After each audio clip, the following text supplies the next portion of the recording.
Hello बच्चों, स्वागत है आप सबका। बोर्ड की तैयारी खास होगी हमारी बच्चों। अब शुरुआत हो चुकी है सीरीज की क्लास 12 के बोर्ड एग्जामिनेशन के लिए। सो यू डोंट वरी, मैंने जो स्ट्रैटेजी बिल्ड करी है ना आपके लिए, जो आपके क्लास 12 के जो बोर्ड एग्जाम आने वाले हैं। एंड मैं एक चीज आपको बता दूं बच्चों, यूकन फिजिक्स के चैनल पर क्लास 12 बोर्ड एग्जाम के लिए फर्स्ट टाइम हम कंटेंट डाल रहे हैं।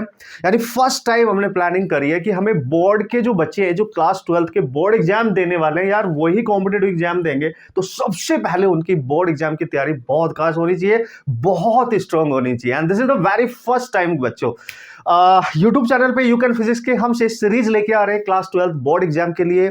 आपका जो फैब में स्टार्ट हो रहा है, सो यू डोंट वरी, जो मैं सीरीज यहाँ पे चलाऊंगा, हालांकि आपको द वेरी फर्स्ट जो हमारी एक स्टार्टिंग जो वीडियो होती है कि हम क्या क्या करने वाले, वो आपको मिल चुकी होगी, आपको आपने देखी होगी। लेकिन अगर नहीं देखी, कोई नया बच्चा भी विजिट कर रहा है, उसके लिए मैं बता दूं बच्चों, यहाँ पे वो टॉप मोस्ट चैप्टर्स जितने भी क्लास 12 के हैं, रैंक वाइज हम डिस्कस करेंगे, है ना, कि किससे सबसे ज्यादा क्वेश्चन आते हैं और किस टाइप के आते हैं, डेरिवेशन। तो ये जो सीरीज है ना, मैंने जो स्टार्ट करी है ना बॉस, देखो वैसे तो सब कुछ आप रिवाइज करके जाने वाले हो, राइट सर, बिल्कुल जाने वाले हैं। थोड़ा सा जल्दी से मैं आपको बता देता हूं, उसके बाद स्टार्ट करेंगे अपना पहला top rank 1 chapter, right. So guys, यहां पे only derivation, the most important derivation जो रिपीट होती हैं, जिस टाइप के जो डेरिवेशन एज इट इज हमारे एग्जाम में आते हैं, कौन से डेरिवेशन जो सबसे ज्यादा रिपीट हो रहे हैं एक्चुअली, उनके डिस्कशन हम करेंगे इस सीरीज में। एंड उसी पर्टिकुलर चैप्टर की मैं आपको यह भी बताऊंगा कि कौन से फिजिक्स में क्लास 12 में ऐसे चैप्टर है जहां से न्यूमेरिकल आते हैं। उन्हीं चैप्टर्स के केवल न्यूमेरिकल आपने प्रैक्टिस करनी है, आपका समय बचेगा, एनर्जी बचेगी, कॉन्फिडेंस बढ़ेगा। किसी भी टाइप का न्यूमेरिकल आ जाएगा ना भाई आपके एग्जाम में, वो नीट लेवल का हो, जी मेंस लेवल का हो, किसी भी टाइप का हो, आप you will be able to solve the problem. Last year की तरह 2024 की तरह आप स्टक नहीं करोगे, आप फंसोगे नहीं, आप परेशान नहीं होगे, आई गारंटी। तो हमारा जो थ्योरेटिकल कंसेप्ट रहेगा या लिखने वाला कंसेप्ट है, वो डेरिवेशन कंप्लीट करेंगे भाई। वो सारे के सारे मोस्ट इंपॉर्टेंट चैप्टर्स जिनसे डेरिवेशन भर भर के आते हैं, वो हम यहाँ पे कवर करेंगे। और उसके बाद उनके वो डिफरेंट चैप्टर्स जहां से न्यूमेरिकल ज्यादा आते हैं, उनकी हम प्रैक्टिस करेंगे। कहां पे डेरिवेशन में बच्चों से गलती होती है वो बताऊंगा, है ना। डेरिवेशन रट लेते हैं हम, कर तो लेते हैं, याद भी हो जाता है, लेकिन गलती कहां होती है, आप बार बार कहां फंसते हो, वो टेक्निक बताऊंगा कि कहां पे फोकस करना है। और कंप्लीट डेरिवेशन उस पर्टिकुलर पॉइंट पे फोकस करके आप याद कर सकते हो, उसको उसको प्रैक्टिस में लाके उसको अच्छे से लिखना सीख सकते हो, जिससे पूरे मार्क्स आपको एग्जाम में मिलेंगे। ये होता है बॉस, ठीक है। चले स्टार्ट करें अपनी ये जर्नी। ओके बच्चों, चलो स्टार्ट करते हैं हम सब मिलके। और बोर्ड एग्जाम के लिए भी एक धुआंधार तरीके से हम प्रैक्टिस करेंगे और धुआंधार तरीके से बेस्ट स्कोर लेके आएंगे फिजिक्स में क्लास 12। ओके बच्चों, सबसे पहला डेरिवेशन आपके एग्जाम में क्या आ सकता है, रे ऑप्टिक्स से, और किस तरीके से आ सकता है ये सब कुछ बताऊंगा। और बेहतरीन तरीके से आपने समझना कि देखो भाई, डेरिवेशन में एक खास बात होती है कि आपको प्रोसेस फॉलो करना पड़ेगा, उसको बार बार चेंज मत करना, क्योंकि डेरिवेशन स्टेप बाय स्टेप चलती है चीजें। और अगर आपने एक मेथड को छोड़ के फिर दूसरे मेथड के थ्रू करने की कोशिश करी, तो आप भूल जाएंगे, क्योंकि एक पूरा कैलकुलेशन वाला प्रोसेस होता है बॉस, ठीक है। इसलिए आप बार बार कंफ्यूजन होते हैं। अगर किसी ने भी आपको एक बार इस तरीके से पढ़ाया और वो बेस्ट तरीका है, उससे इजीली आपको समझ में आता है, वो आपके दिमाग में सेट है, तो उसी को फॉलो करो, क्योंकि ये डेरिवेशन है। न्यूमेरिकल को सॉल्व करने के डिफरेंट डिफरेंट फंडे, डिफरेंट डिफरेंट टेक्निक आप चेंज कर सकते हो, हालांकि डेरिवेशन के होते हैं, लेकिन हम वो बेस्ट यूज करेंगे जिससे आसानी से कैलकुलेशन भी समझ में आ जाए। तो प्लीज ये बात आप इधर बिठा लो कि जो भी मैं मेथड बताऊं, मेरा मेथड अगर आप सीख रहे हो तो मेरा ही यूज करना है। मतलब होता तो वैसा ही है, लेकिन जो मैं टेक्निक यहां पे यूज करूंगा कि ये इजी बन सकता है इस तरीके से, वही यूज करना है, वैसा ही रे डायग्राम बनाना है, आप समझना। तो आपके सबकॉन्शियस माइंड में रहेगा और लॉन्ग लास्टिंग रहेगा, आपको याद रहेगा, आप भूलोगे नहीं। आप समझ गए। तो सबसे पहला डेरिवेशन बच्चों बहुत ध्यान से समझेंगे हम। यहाँ पे डेरिवेशन आप क्वेश्चन पढ़ सकते हो कि कैसे क्वेश्चन आपके एग्जाम में पूछा जाता है ना, वो आप देख सकते हो ऑब्वियसली। तो मिरर फॉर्मूला हमने डिराइव करना है। ओके सर, और कोई टेंशन वाली बात नहीं है, आप मेरे साथ हो तो बने रहेंगे इस जर्नी में और बहुत ऑसम तरीके से सीखेंगे, ठीक है। मिरर फॉर्मूला हमने डिराइव करना है। अच्छा सर, क्या होता है आप सबको पता है, यानी 1/f equal to 1/v plus 1/u, ये हमें डिराइव करना है। फोकल लेंथ है मिरर की, v is the distance of image and u is the distance of object, right. तो सर हमारे पास जो मिरर है वो कौन सा है, वो भाई वो बताएगा नहीं आपको, राइट। वो बोलेगा कि डिराइव करो भाई मिरर फॉर्मूला। अगर उसने डायरेक्ट बोला है तो कॉनकेव मिरर का यूज करो, कोशिश करो कॉनकेव मिरर से ही करो, उससे कैलकुलेशन इजी होंगी आपकी, ठीक है, आपको मजा आएगा, ठीक है, ये बहुत जरूरी बात कर रहा हूं मैं। दूसरा, उसने बोला कि डिराइव करो मिरर फॉर्मूला, तो हमेशा आप रियल इमेज के लिए करो, नॉट फॉर वर्चुअल इमेज। लेकिन सर अगर उसने स्पेसिफाई कर दिया वर्चुअल के लिए, तो वर्चुअल के लिए भी करेंगे ना भाई। तो ये दोनों कंडीशन मैं आपको बताने वाला हूं बच्चों, जिससे कोई भी कैटेगरी का कुछ भी पूछ के वो पूछेगा तो आप कर सकते हैं, वेरी वेरी इंपॉर्टेंट। लेकिन इजिली कैसे कर सकते हैं बच्चों, आपको पता है यहां जो फोकल लेंथ होती है वो रेडियस ऑफ जो कर्वेचर होती है उसकी हाफ होती है। तो कभी कभी ये फॉर्मूला ऐसे भी लिख के दे सकता है कि इसको प्रूफ करो, तो 2 ऊपर जाएगा बाई आर और ये बनेगा 1/v प्लस 1/u। या तो ये प्रूफ करने के लिए बोलेगा ऑब्वियसली, या ये प्रूफ करने के लिए बोलेगा। भाई कुछ भी बोले, हमारा क्या जा रहा है, हमें तो सीखना है सर कैसे करना है। तो बच्चों ध्यान से देखेंगे। Okay sir, no problem. तो मैं यहां पे जो सबसे पहला केस ले रहा हूं बच्चों, केस फर्स्ट। और आप बोलोगे सर आप 2 केस क्यों करा रहे हो, क्योंकि दोनों इंपॉर्टेंट और आपको दोनों आना चाहिए। यार थोड़ा सा ही डिफरेंस रहेगा, यू डोंट वरी।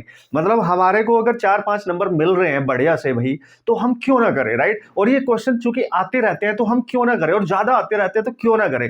तो डोंट वरी, मैं वही कराऊंगा जो ज्यादा आते हैं, है ना। इसलिए इस सीरीज का मेन मकसद है। और आप कहां डेरिवेशन करते समय फंसते हो उसको क्लैरिफाई कराऊंगा कि वहां पे कैसे फोकस करना है, दैट इज इंपॉर्टेंट थिंग।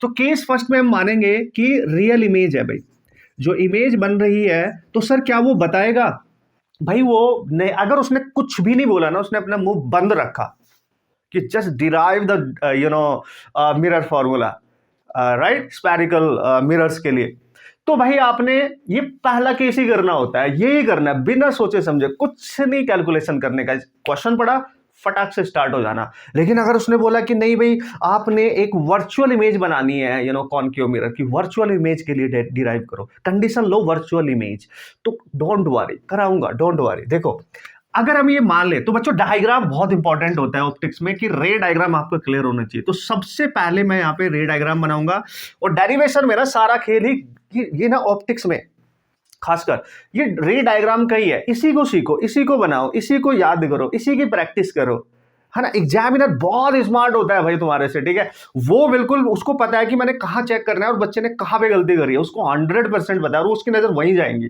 उसी से वो जजमेंट करेगा। Try to understand. तो यहाँ पे क्या है कि ये मिरर है सर, और ये कौन सा मिरर है सर, बाहर से पॉलिश कर दिया सर। यार मेरे पास ना एक्चुअली 2 कलर नहीं है भाई, सिंगल कलर है। आज इसी से काम चलाना पड़ेगा। नेक्स्ट लेक्चर में 100% में, चूंकि मैं डेरिवेशन करा रहा हूँ तो कलर्स की जरूरी है। न्यूमेरिकल करते समय ज्यादातर मैं यूज नहीं करता हूँ, बट क्योंकि उतना बार बार चेंज करेंगे उतना टाइम वेस्ट का करना, बट आपके लिए मेरे को करना पड़ेगा, क्योंकि बहुत ज्यादा अच्छे से आपको समझ आनी चाहिए, क्योंकि डिफरेंट रेज बनानी पड़ेगी ना। So this is your mirror, है ना, कॉनकेव मिरर है, आप सबको पता है।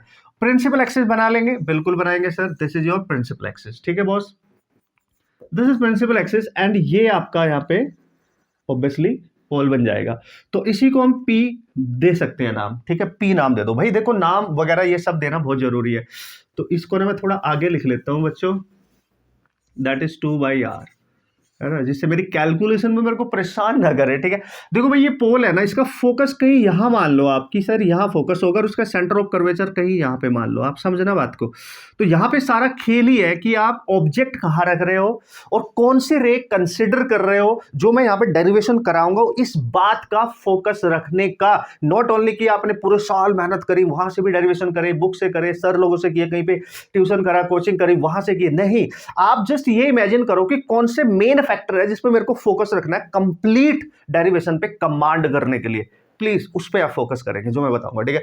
सो कम ऑन गाइस, तो यहां पे जो सबसे इंपॉर्टेंट चीज है, ये हमने यहां फोकस मान लिया, यहां सेंटर ऑफ कर्वेचर मान लिया। तो this is your centre of curvature and this is your focus and this is your पोल।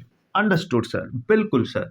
अब एक रे हमेशा, 2 रे, देखो भाई एक इमेज बनाने के लिए एटलीस्ट वी नीड 2 रेज। वैसे तो इनफाइनाइट नंबर ऑफ रेज बनती है वहां पे, बट हमें तो चूंकि कैलकुलेशन करनी है, और एक इमेज बनाने के लिए मिनिमम 2 रे की जरूरत होती है। और वो 2 रे कौन सी है जिनके आउटपुट ऑलरेडी हमें पता है। सर कौन सी, ध्यान से समझो। एक रे हमेशा इस प्रिंसिपल एक्सिस के पैरेलल लेके जाओ बच्चों, और जो पैरेलल रे होगी इसको मैं रे 1 नाम देता हूं, जिससे बच्चों को याद रहे। बिल्कुल यही फॉर्मूला, यही टेक्निक यूज करनी है आपने, आप भूलोगे नहीं। एक ही टेक्निक, एक ही प्रोसेस, इसी का यूज करो, ठीक है बॉस, बार बार इंसिस्ट कर रहा हूं क्योंकि वेरी फर्स्ट लेक्चर है, ठीक है। यस, और ये टकरा के रे, ऑब्वियसली यहां पे हमें नॉर्मल ड्रॉप करना पड़ता है। जिस भी पॉइंट पे ये रे मिरर पे टकराती है तो यहां पे एक नॉर्मल ड्रॉप करना पड़ता है, ये आपको पता होगा। ये लाइन टेढ़ी मेढ़ी नहीं बननी चाहिए बॉस, जो कि मेरे से बन रही है। So this is the normal, ठीक है सर। और इस नॉर्मल के साथ यहां जो भी एंगल बनाएगी उसी सेम एंगल को बनाते हुए रिफ्लेक्ट होगी, और ये पास करानी है आपने कुछ भी करके, जबरदस्ती पास कराओ, लेकिन डायग्राम सही होना चाहिए। इसको जबरदस्ती पास करा सकते हो, फोकस से पास होनी चाहिए और पास करा दो, तो देख सकते हो आप दिस इज द रे, इस तरीके से, ठीक है जनाब। बढ़िया सर, मतलब जो पहली रे है वो अगर पैरेलल आ रही है प्रिंसिपल एक्सिस के, तो यहां पे टकराने के बाद इस पॉइंट पे बच्चों, इस पॉइंट का आप नाम जैसे सी एफ पी दे दिया ना, इसको आप नाम ए दे दो, चलेगा? बिल्कुल चलेगा बॉस। अब ये रे टकरा के हमेशा फोकस से पास होगी, ये फिक्स है, ये याद रखो, ये रूल है। रे डायग्राम है, ये रूल है, ऑप्टिक्स में ये रूल है, राइट? ओके, पहली रे हो गई, लेकिन ये पहली रे है, जब तक ये किसी और रे के साथ इंटरसेक्ट नहीं करेगी ना भाई, तो इमेज नहीं बनेगी ना। At the point of intersection of two rays, वहीं पे तो इमेज बनती है ना बोल, ठीक है? ओके सर, ओके, परफेक्ट, बढ़िया। लेकिन एक चीज का अपने ख्याल रखना है कि सर ये रे आ कहां से रही है। बच्चों ये रे मैंने ये मान के किया है, आप ध्यान से समझे, कि सेंटर ऑफ कर्वेचर के बिहाइंड कहीं एक ऑब्जेक्ट है जो मैंने रखा है। ये एक बात ये याद रखनी है कि ऑब्जेक्ट को इस केस में, जब हम रियल इमेज की बात कर रहे हैं, वो वाला केस ले रहे हैं कि जब आपका ऑब्जेक्ट जो है, अच्छा चलो नाम दे दिया, तो इसको मैं कुछ और नाम दे रहा हूं गाइस यहाँ पे, दैट इज सी भी नहीं दे सकता अब तो, क्योंकि सी सेंटर ऑफ कर्वेचर है, दैट इज डी। तो ऑब्जेक्ट जो है उसके जो पैर है वो प्रिंसिपल एक्सिस पे टच कर रहे हैं, तो उसको ए नाम देंगे और उसका हेड मान लो आप बी। तो ये ऑब्जेक्ट है आपका, दिस इज द ऑब्जेक्ट, ये हाइट है ए से बी ऑब्जेक्ट की। तो हम यहाँ पे एक तो ये लेके चलेंगे कि सेंटर ऑफ कर्वेचर के बिहाइंड ऑब्जेक्ट रखना है, और यहां से एक रे चली इसके टॉप से, बी पॉइंट से, वो पैरेलल गई, फोकस से पास हो गई। दूसरी रे हमेशा नॉन यूज करना है, एकदम जो पता है वही यूज करना है। दूसरी रे इस तरीके से पास कराओ कि सेंटर ऑफ कर्वेचर से पास हो, और जब वो सेंटर ऑफ कर्वेचर से बच्चों पास होगी, आप ध्यान से देखेंगे ये रे 2 है। मैं इसका नाम जरूर लिख रहा हूं जिससे आपको याद रहे, छोटा सा लिखा है कि मैंने, ध्यान से देख लेना। ये रे जब बच्चों जाएगी और ये जब जा रही होगी, तो यहां पे हमेशा याद रखना, कोई भी रे जब इस मिरर के सेंटर ऑफ कर्वेचर से पास होती है, जब वो मिरर पे टकराती है तो हमेशा 90 डिग्री पे टकराती है। और आप सबने पढ़ा होगा, जब भी कोई रे किसी भी मिरर पे 90 डिग्री पे टकराएगी तो इट विल रिफ्लेक्ट बैक, समझ गए? सेम पाथ को फॉलो करती है, principle of reversibility, reflect through the same path. तो ये यहां से सेम पाथ को फॉलो करेगी, और रिफ्लेक्ट होके जब वापस आ रही होगी बॉस, रिफ्लेक्ट होके तो यहां पे इंटरसेक्ट करती हुई आपको नजर आएगी, और यहीं पे बन जाएगी आपकी इमेज। इधर से ये आ रही थी और इधर से ये रिफ्लेक्ट करते हुए आगे बढ़ेगी। यानी इस पॉइंट पे सर आप ये कहना चाह रहे हो इमेज बन रही है, बिल्कुल। तो हम बना देंगे, इसका पैर ए है तो यहां पे आपका इस तरीके से नजर आएगा इमेज, ठीक है? ये बन गई, मैं पूरी अब डार्क बना रहा हूं, उसको आप समझ जाना। और ये बनेगा इसका यहां पे, ये वाला पॉइंट रिवर्स हो गई ना, बी डैश, और ये बनेगा यहां पे that is a dash. Great है कि नहीं? और ये आगे निकल रही है, इसको मैं थोड़ा सा हटा रहा हूं, आप समझ जाना, ठीक है? कि भैया आगे जा रही थी। तो ये ध्यान रखना है कि जब भी सेंटर ऑफ कर्वेचर से पास होगी तो 90 डिग्री पे टकराएगी और उसी पाथ को रिवर्स कर जाएगी, उसी पाथ से रिवर्स करेगी, अपने पाथ को रिवर्सिबिलिटी प्रिंसिपल यूज करेगी, यानी कहीं और नहीं जाएगी। जैसे ये इधर से आई थी, इधर गई, अपने पाथ को रिट्रेस नहीं किया उसने, यहां करेगी, क्योंकि 90 पे टकराती है जब यहां से पास होती है। बस 2 रे, दैट इज सफिशियंट इस डेरिवेशन को करने के लिए, दैट इज सफिशियंट गाइज, ये याद रखना।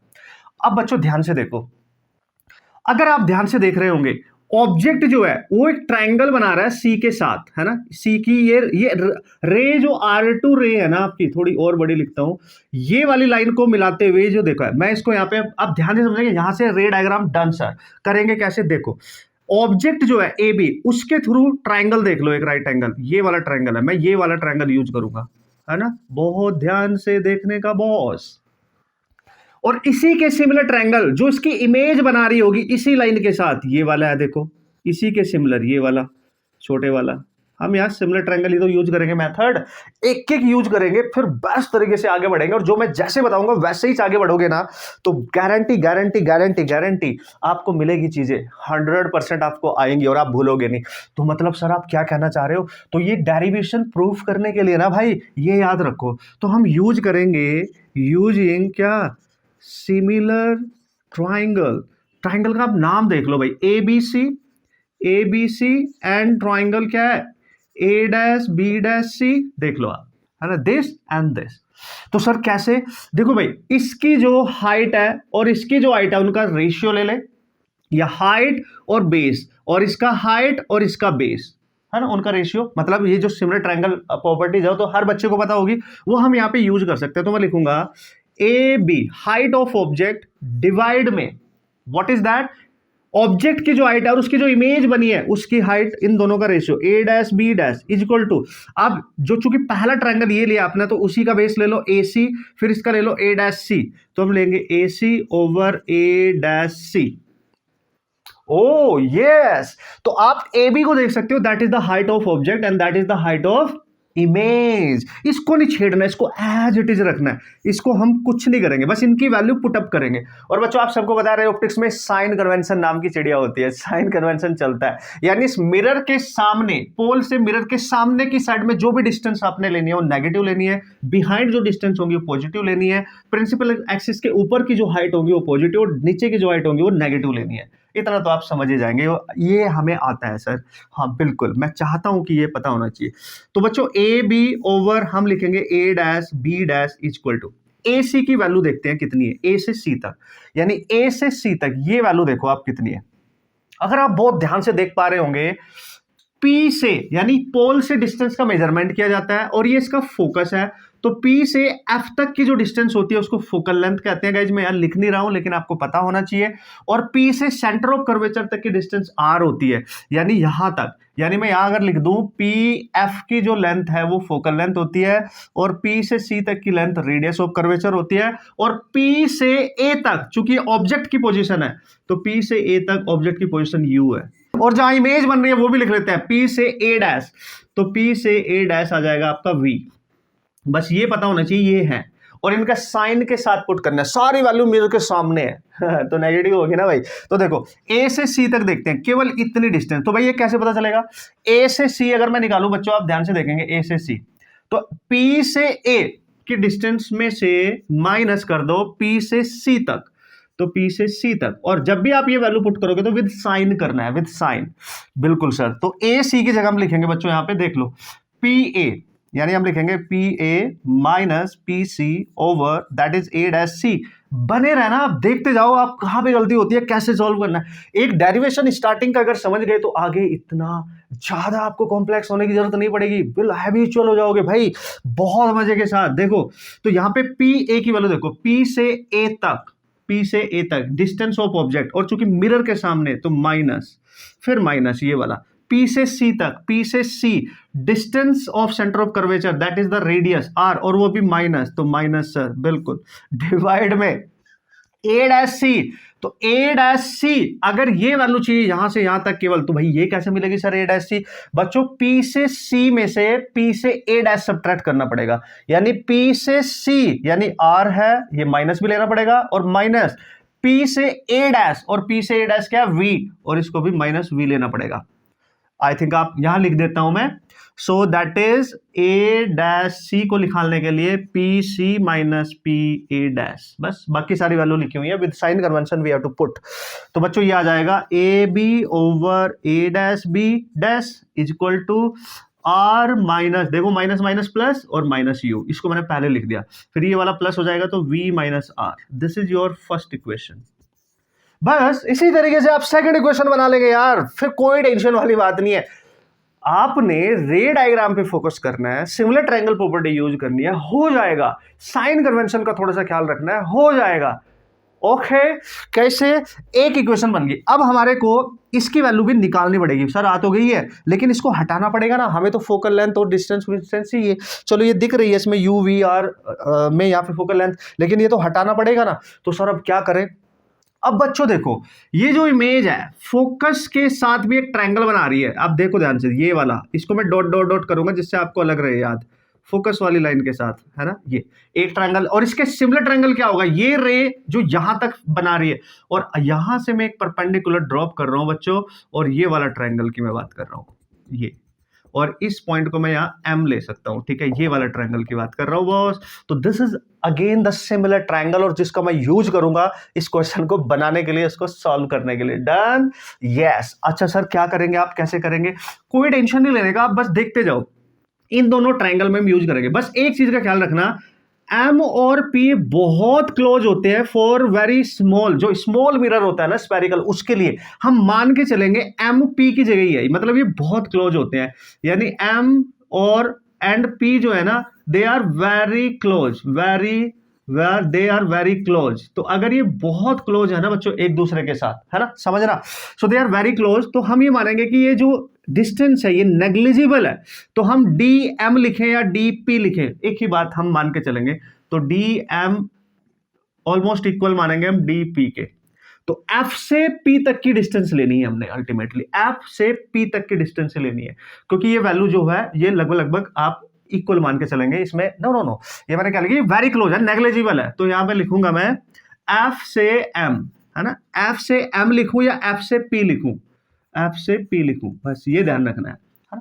ये तो आपने पढ़ा भी होगा, very close to each other मान के चलेंगे स्मॉल आपके मिरर के लिए, तो बस हो जाएगी, बात बन जाएगी। और अब देखो ये जो डिस्टेंस आपने जो परपेंडिकुलर ड्रॉप करा है, ये देखो, ये इस लाइन पे और इस लाइन के बीच परपेंडिकुलर है, और ये इसके ही तो परपेंडिकुलर है, मतलब ये लाइन और ये लाइन पैरेलल होगी। तो आप ये भी देख सकते हैं यहाँ पे, बहुत ध्यान से समझना कि सर यहाँ पे जो ए बी है वो किसके इक्वल है, डी एम के इक्वल है, और डी एम जो है, ये डी एम को हमने क्या लिखा है, डी पी, बात एक ही है ना, यस सर। तो ये इसकी लेंथ इक्वल होगी, मतलब इसको इसकी लेंथ के इक्वल ही मानेंगे, क्योंकि ये ए बी मान लो या डी एम मान लो, ये इस लाइन या इस रे और प्रिंसिपल एक्सिस के बीच परपेंडिकुलर डिस्टेंस ही तो है, तो सेम ही रहेगी, है कि नहीं। ये छोटी छोटी बातें, लेकिन खोटी खोटी बातें जो हमें याद रखनी है। तो सर अब करेंगे कैसे, तो भाई यहीं पे करूंगा मैं, जिससे मेरे को इरेज ना करना पड़े, और मैं यहां से इसको हटा देता हूं और यहीं पे करेंगे और हो जाएगा, ये डोंट वरी,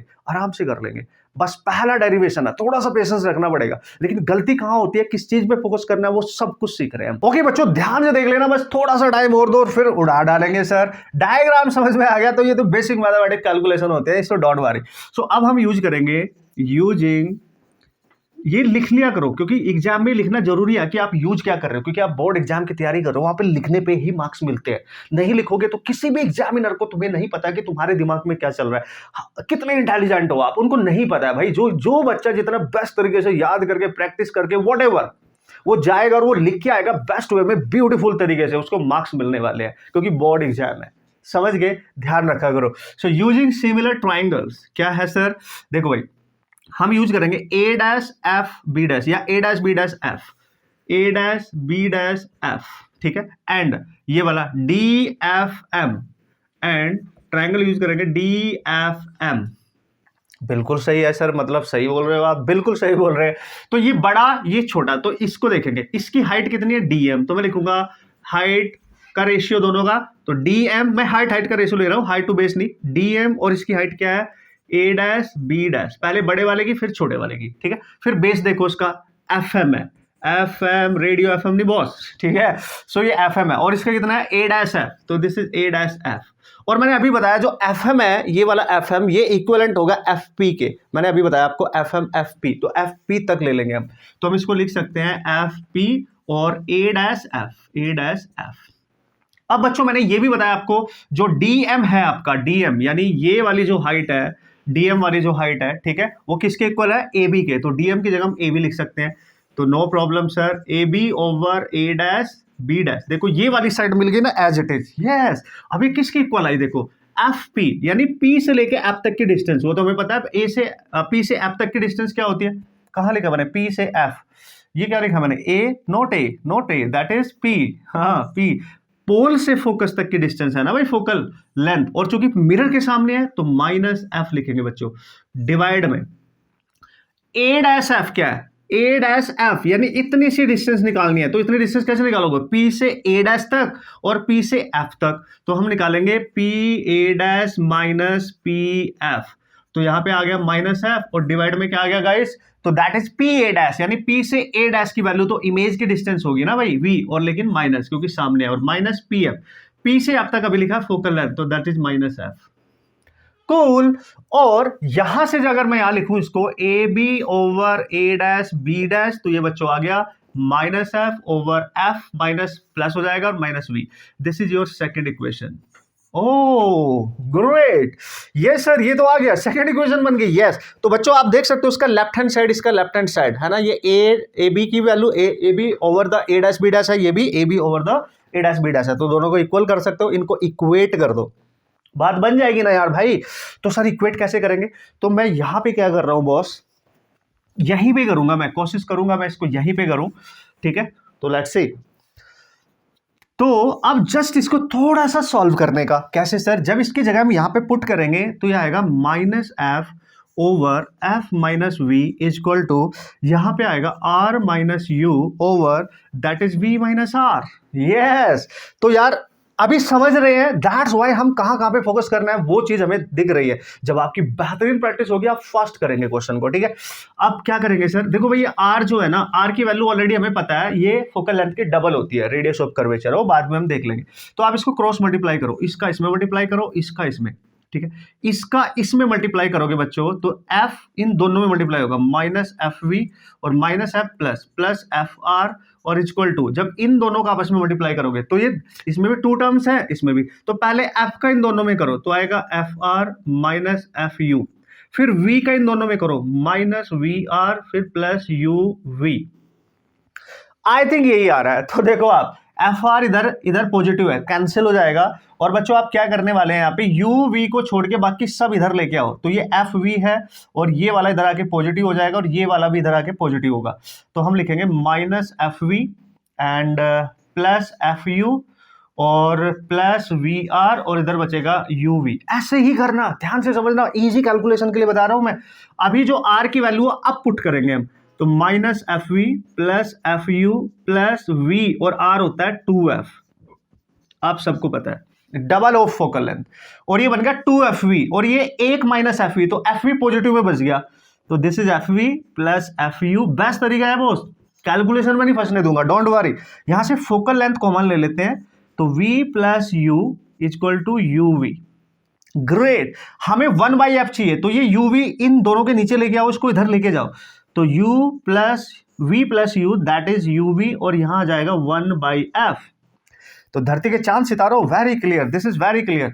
अब u v और u को अलग अलग डिवाइड कर दो, तो यहां पे बच रहा है 1/f, तो ये हो जाएगा v by U V plus u by U V, ठीक है। यहां से v कैंसिल, यहां से u कैंसिल, तो भाई लोग ये बन गया 1/f 1/u plus 1/v and this is your required mirror formula.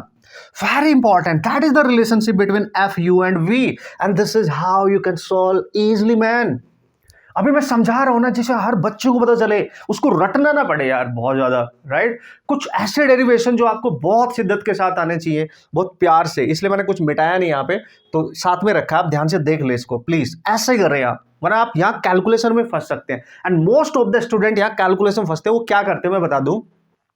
आप क्या करेंगे, जब इसको वैल्यू को सॉल्व करेंगे ना, तो ये जो रेडियस की वैल्यू उसको पहले ही पुट कर लेंगे। भाई पहले पुट कर मत करो, आप बाद में पुट करो, उससे कैलकुलेशन तुम्हारी थोड़ी इजी तुम्हें नजर आएंगी, कुछ वैल्यू कैंसिल हो जाएंगी, बाद में पुट करोगे तो आराम से कैलकुलेशन हो जाती है।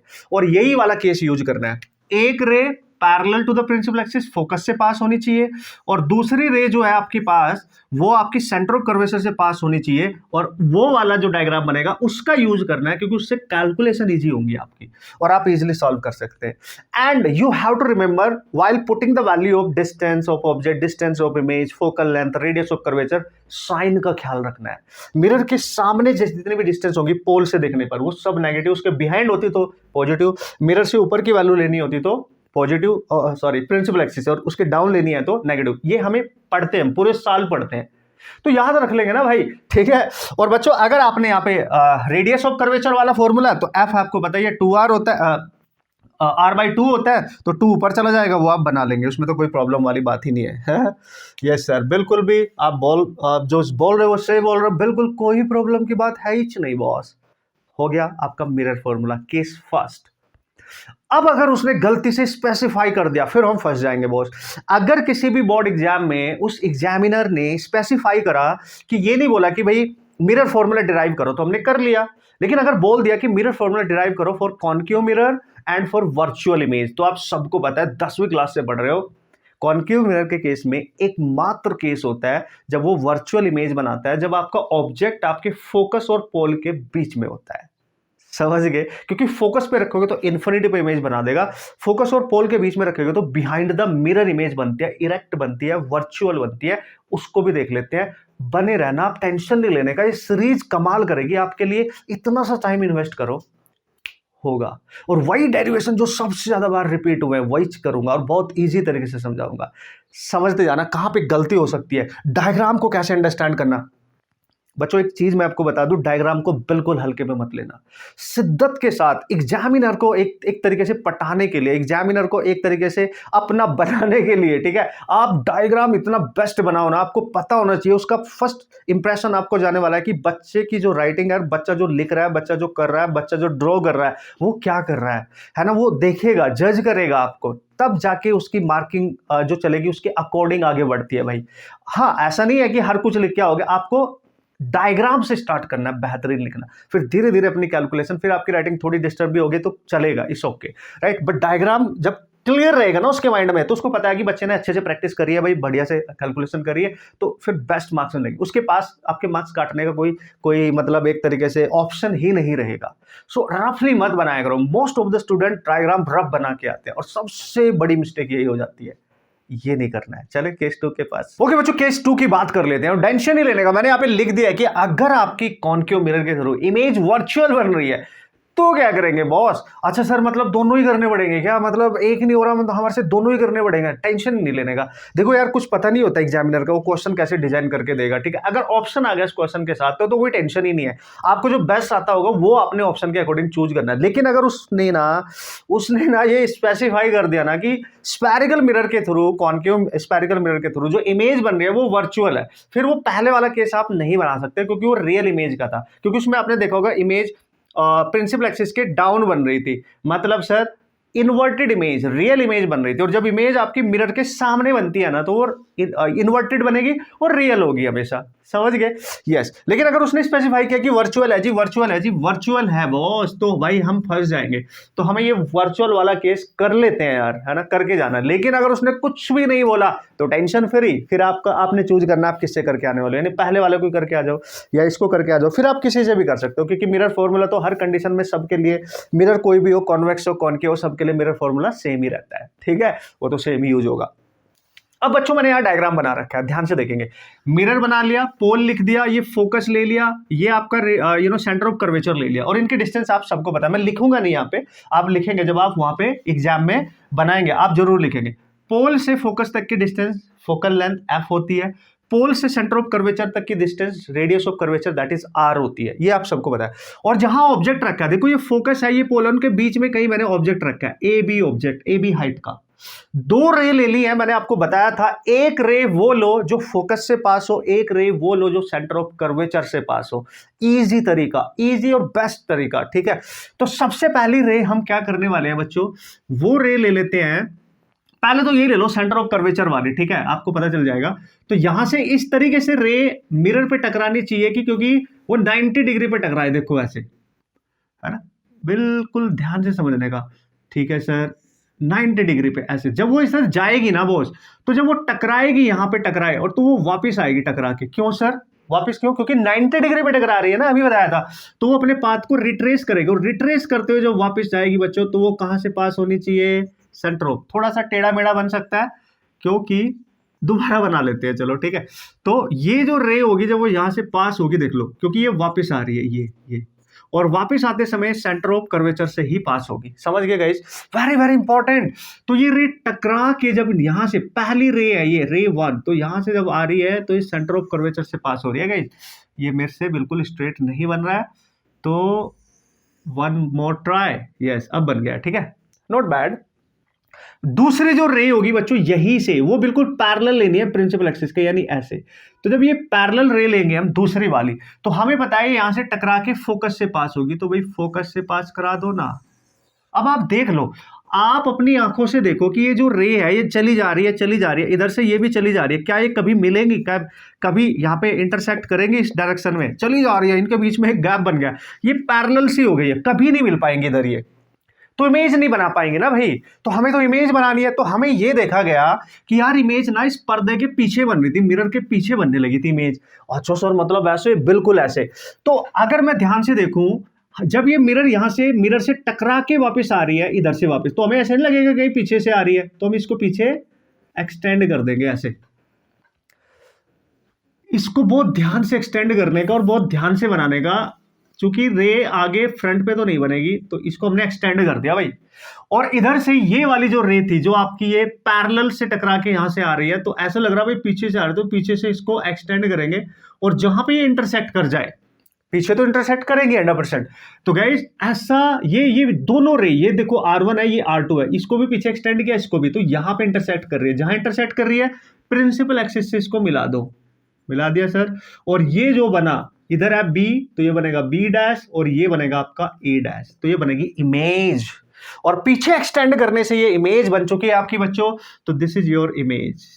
अंडरस्टूड? एंड चूंकि ये बिहाइंड द मिरर है, ऑब्वियसली इमेज है वर्चुअल। ओ, इसका मतलब सर हमारे से तो रे डायग्राम भी पूछ सकता है 1 या 2 मार्क्स का। Yes, that is important. Derivation अगर नहीं पूछा तो रे डायग्राम पे भी क्वेश्चन आते हैं, वो भी पूछा जाता है, और वो भी 2 मार्क्स के आते हैं। तो रे diagram is super important for you, आपको वो पहले आना चाहिए। मैथमेटिकल कैलकुलेशन है ना भाई, बाद में तो वो तो हम कर ही लेंगे ना। अब वो ट्रायंगल वैंगल फिर से वही यूज करना है हमने, और क्या ही करना है, ठीक है। तो इसको मैं वंस अगेन, जिससे लगे, ठीक है, लग रहा है ना? यस सर, ठीक है, कूल। अब हम क्या करेंगे बच्चों, वही सेम देखो। अब जो ऑब्जेक्ट है, ऑब्जेक्ट जो है आपके पास, ये थोड़ा और टेढ़ा सा लग रहा है, लेकिन आपने वहां 1 टाइम ही बनाना है, यहां टकरा के वापस आएगी, ठीक है, इस तरीके से। तो आप एक बड़े वाला ट्रायंगल देख लो, है ना, और एक छोटे वाला ट्रायंगल देख लो। तो सिमिलर ट्रायंगल देखो, सबसे पहले जो ऑब्जेक्ट ने बनाया सी के साथ, क्योंकि सी प्रिंसिपल एक्सिस पे कट हो रहा है, केवल ये वाली रे, ये तो सीधी नीचे निकल रही है। तो अगर मैं इस ट्रायंगल को देखूं, इस वाले को देखो, ये वाला triangle, this is the triangle. सबसे पहले हमने रे डायग्राम बना लिया, दिस इज, यानी ए बी सी। और इसी के सिमिलर ट्रायंगल इमेज वाला देखो, ए डैश बी डैश सी, ये पूरे बड़े वाला, ये पूरे बड़े वाला भाई, ये वाला देखो। तो हम यहां लिख सकते हैं ना बच्चों, यूजिंग, है ना। अच्छा, एक चीज याद रखने का बॉस, पोल से डिस्टेंस लेते हैं। इमेज यहां बनी है, तो ये वाली डिस्टेंस होगी, ये वाली। अब ये बिहाइंड द मिरर है V, और ये बाकी सब आपको पता ही है। इसके सामने वाली ये डिस्टेंस क्या है, फोकस तक, F, सेंटर ऑफ कर्वेचर तक। अगर यहां तक की डिस्टेंस लेनी है यहाँ से पोल से, तो ये क्या है, R। ये सब कुछ तो आपको पता ही है। और ये जो ऑब्जेक्ट है, ये बेचारा यहाँ पे रखा है पोल से, ये कितनी होती है, U। बाकी तो दिख रहा है आपको सब कुछ, राइट। तो using similar triangle, similar triangles कौन कौन से सर, ए बी सी। तो आप लिखेंगे ए बी सी। सर अब तो वैसे ही करना है ना, जैसे पहले में केस में किया था, बिल्कुल वैसे ही करना है यार, मैं बोल रहा हूं ना आपको, बिल्कुल वैसे ही करना है, कोई दिक्कत वाली बात नहीं है। बट बस याद रखना डायग्राम कैसे बनाया गया है, that is important for us, right. तो हम क्या करने वाले हैं, ए बी यानी इसकी हाइट, और डिवाइड बाय जो इमेज की हाइट है, वो कितनी है, ए डैश बी डैश है सर, ए डैश बी डैश। अच्छा मैं लिख तो दूं पहले, ये ए बी सी लिया, और दूसरा लेंगे A dash B dash C तक का। तो triangle A dash B dash C, बस इन पे फोकस करेंगे। तो हाइट दोनों की, और दोनों का जो बेस होगा वो वाला ले लेंगे। तो इसका बेस क्या है, ए से सी तक है सर, और डिवाइड में इसका बेस क्या है, ए डैश से सी डैश तक है सर, ए डैश से सी, सी डैश में सी, ए डैश सी है सर, है कि नहीं, बिल्कुल। अब बच्चों ये नहीं छेड़ना, ये जो ऑब्जेक्ट की हाइट और इमेज की हाइट है ना, इसको हम डिस्टर्ब नहीं करेंगे, इसको हम एज इट इज रखेंगे, इस पे कोई दिक्कत नहीं आनी चाहिए। अच्छा सर ठीक है। तो ए सी ओवर ए डैश सी, इस पे ध्यान देने का। अब इनकी वैल्यू पुट करते हैं, देखो ए से सी तक की वैल्यू क्या होगी सर, भाई ए से सी हमें नोन नहीं है, ये वैल्यू हमें नहीं पता क्या है, ये दिस इज नॉट नोन, तो हमें निकालनी पड़ेगी। देखो P से C में से अगर P से A को सब्ट्रैक्ट कर दूं, तो A से C की डिस्टेंस बचेगी। तो मैं यहां लिखूंगा PC माइनस PA। ध्यान से देखते रहना, अलग से नहीं लिख रहा हूं मैं, यहीं पर लिख रहा हूं। A डैश C को देखते हैं सर, A डैश C, ठीक है, A डैश C क्या होगा सर, A डैश C तक की जो डिस्टेंस होगी वो क्या होगी, भाई वो तो हमारे को पता है ना भाई, उसको तो हम निकाल सकते हैं ना। तो आप देखो A डैश से P तक की डिस्टेंस V है, और A P से C तक की डिस्टेंस R है, तो A डैश C की जो वैल्यू है वो V प्लस ये होगी। ओ माय गॉड, मतलब सर ये वैल्यूज में इस तरीके से पुट करनी पड़ेगी। यस, तो आप देखो जो जो A डैश C है ना, अगर मैं यहां लिखूं A डैश C, तो बच्चों ये है A डैश P तक प्लस P से C तक, और जो P से A डैश तक की डिस्टेंस है वो बिहाइंड द मिरर है, इसलिए उसको पॉजिटिव लेना है, तो V लेना है प्लस, और P से C तक की वैल्यू आ रहा है वो तो माइनस हो जाएगी, तो वो माइनस हो जाएगी। बस ये थोड़े सा ध्यान रखने वाली बात होती है, बाकी तो टेंशन फ्री बॉस। P से C तक की वैल्यू पुट करो, P से C R है लेकिन सामने है तो माइनस R माइनस, P से A जाओ, P से A ऑब्जेक्ट की डिस्टेंस है लेकिन सामने है माइनस U लिखो, और नीचे तो आई रखा है V माइनस R, और यहां पे आ रहा है AB ओवर AB डैश। ठीक है, फिर से लिख लो AB ओवर AB डैश, ये आ जाएगा आपका U minus R over V minus R, and this is your first equation. मचा डालो boss, let's see, let's check out this, है ना। तो देखो डायग्राम बन गया, तो फिर ये तो हमें लिखना आ गया सर, ये तो हम लिख ही लेंगे, अब इसमें कोई टेंशन ही नहीं है हमारे को। ठीक है, यस, ये तुम्हें आना चाहिए, इतनी प्रैक्टिस करो तभी मार्क्स मिलेंगे ना बॉस। आप कितना ही रटके जाओगे, अगर आप रटके जाओगे कहीं ना कहीं कोई ना कोई स्टेप ऑब्वियसली भूल जाओगे यार। ठीक है, और वो मतलब 4 मार्क्स का क्वेश्चन है या 5 मार्क्स का क्वेश्चन है, आपको 2 मार्क्स देगा, 2 भी नहीं देगा इवन, है ना, अगर आप स्टेप ही बोल गए। लेकिन आप शिद्दत के साथ, बेहतरीन फुल कंसंट्रेशन के साथ एक टेक्निक पकड़ के जाओगे कि सर ने ऐसे बोला था भाई, ऐसे ही करना है, और उसको बार बार रिवाइज करोगे, बार बार प्रैक्टिस करोगे, रिटन प्रैक्टिस लिख लिख के, तो भाई वो आएगी तुम्हारे को, 100% आएगी, है ना, और आप फंसोगे भी नहीं, पक्का पक्का। ठीक है सर, बढ़िया, फिर तो कोई टेंशन ही नहीं है, बिल्कुल। तो एक इक्वेशन तो बन चुकी है, अब हम क्या करेंगे, अब बच्चों हम दूसरा ट्रायंगल यहां पे यूज करने वाले हैं। मतलब दूसरा ट्रायंगल कौन सा बच्चों, पहले हमने ए बी सी वाला यूज किया और A dash B dash C वाला यूज किया। अब दूसरा ट्रायंगल क्या हो सकता है, जो फोकस वाला ट्रायंगल है, जो फोकस से पास हो रहा है, वो वाला ट्रायंगल भी देख लो कि जो फोकस से पास हो रहा है सर, मतलब कैसे, हाँ, जो फोकस वाली जो लाइन थी ना, ये रे टू, ये वाली देखो, ये रे टू, और ये कहां से पास हो रही है, फोकस से। तो अगर मैं ध्यान से देखूं फोकस, तो A dash B dash F, और अगर मैं यहाँ पे एक परपेंडिकुलर ड्रॉप कर दूं, तो आप देखो ये वाला देख लो, तो इस वैसे ही मान लो इसको M, ये वाला पॉइंट M मान लो, ये P और M बहुत क्लोज हैं, तो M और P को एक जैसा मान के चलेंगे, और यहाँ पे कोई मान लो पॉइंट D, बस होगी बात। तो यहां तक का एक ट्रायंगल ये ले लो, ये वाला देखो, ये वाला, ठीक है, यहां तक, ये ऑब्जेक्ट के लिए, क्योंकि ऑब्जेक्ट की जो हाइट है ना वो DM ये वाली हाइट के इक्वली आएगी, देखो ये वाली, ठीक है ना, सेम ही है। और यहां से लेके ये पूरी जो हाइट है वो इमेज के लिए ले लेंगे। ओके गाइस, तो देख लेते हैं जो मैंने डॉट डॉट किया है ना, यहाँ पे डॉट डॉट, ये वाला ट्रायंगल अलग ही दिखेगा तुम्हें, देखो कहां से कहां तक लेना है सर, ये वाला लेना है DMF, तो हम यूज करेंगे यूजिंग सिमिलर ट्रायंगल, मतलब फोकस तक लेना है, पहले सेंटर ऑफ कर्वेचर के लिए दोनों ऑब्जेक्ट और इमेज के लिए, अब फोकस तक लेना है, सिमिलर ट्रायंगल। ठीक है, व्हाट इज दैट सर, हम सबसे पहले ट्रायंगल ले रहे हैं DMF, ठीक है, एंड फिर लेंगे A dash B dash F तक, ठीक है, यानी A dash B dash F तक। ओके, तो हाइट देख लो क्या है इसकी, ये रही DM, तो DM सॉरी, उसकी हाइट क्या है sir, that is A dash B dash, और बेस क्या है सर DM, यानी M से F तक, तो दैट इज MF ओवर, उसका क्या है सर A डैश से F तक, तो this is A dash F। Now you can see very clearly, जो DM हाइट है वही AB है, तो उसके इक्विवेलेंट हमने पीछे देखा था, तो ये हम यहाँ AB लिख देंगे, और डिवाइड में लिखेंगे A डैश B डैश, और MF क्या लिखेंगे सर, M और P क्लोज है, तो P से F तक की डिस्टेंस वो फोकल लेंथ है, तो माइनस में लेनी है क्योंकि इन फ्रंट है। उसके बाद गाइस A डैश F लिखना है सर, A डैश F, यानी A डैश से F तक की डिस्टेंस, देखो A डैश P V है, P से F है, और V बिहाइंड है, और जो P से F तक की डिस्टेंस इन फ्रंट है वो माइनस होगी, तो हम लिखेंगे V माइनस F। इतना तो आप समझ ही गए होंगे ना भाई, यहां से लेके यहां तक की टोटल डिस्टेंस क्या होगी, F से P प्लस P से A, और P से A डैश जो है वो V है, और P से F तक की F है, और F सामने है, ये बिहाइंड है, बस सिंपल। अब देखो ये और ये इक्वल है ना भाई, तो ये वाली उठा के यहां पे पुट कर देंगे, सिंपल। तो हम लिखेंगे U minus R over V minus R equal to minus F over V minus F।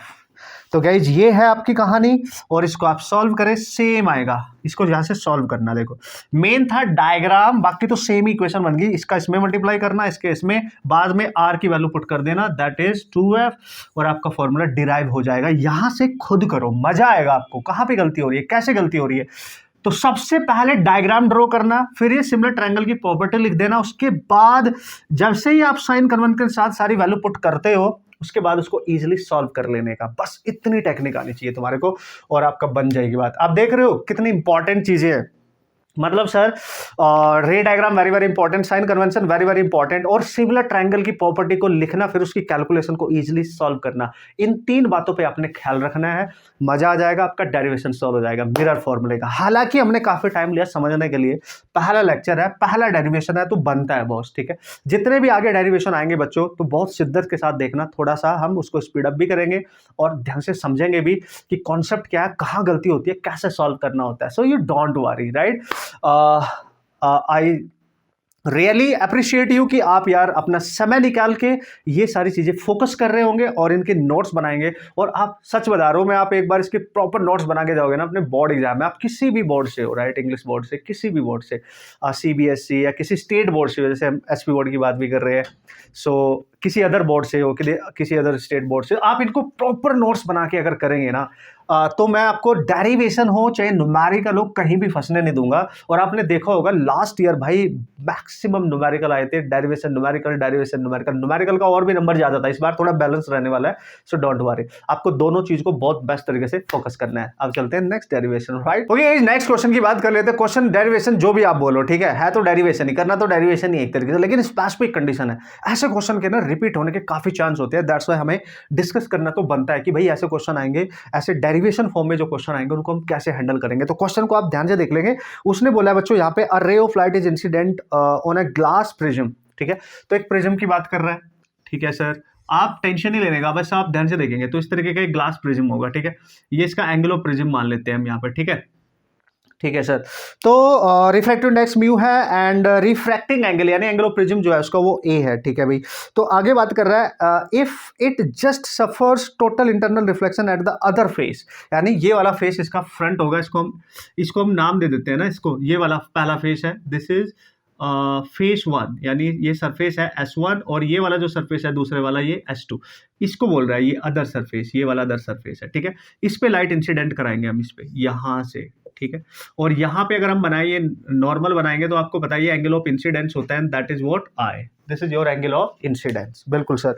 तो ये बोल रहा है कि अगर वो अदर फेस पे TIR करे, जस्ट TIR की बात वहां पे कर रहा है, तो obtain a relation between the angle of incidence and angle of prism and the critical angle boss, ठीक है, उनका एक रिलेशन बनाना है।